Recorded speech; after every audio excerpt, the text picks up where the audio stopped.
I'm going to show you how to quickly turn a piece of wood into a stake using a chainsaw. Here I'm using sweet chestnut, which is quite a durable wood when it's in soil, so the stake should last quite a long time. So to start, you need somewhere to rest the log. I'm going to use a tree stump that I've recently coppiced, but you could use any piece of wood that you've got handy that will securely hold the piece of wood you're going to make into a stake. You rest one foot on it to keep it secure.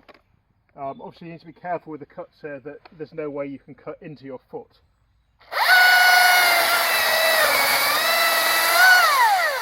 So one cut started at the centre there and then came out, and then you could do a cut in the reverse direction to meet up with it.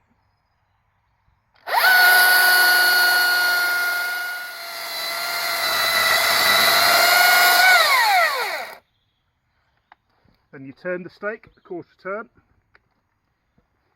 and repeat.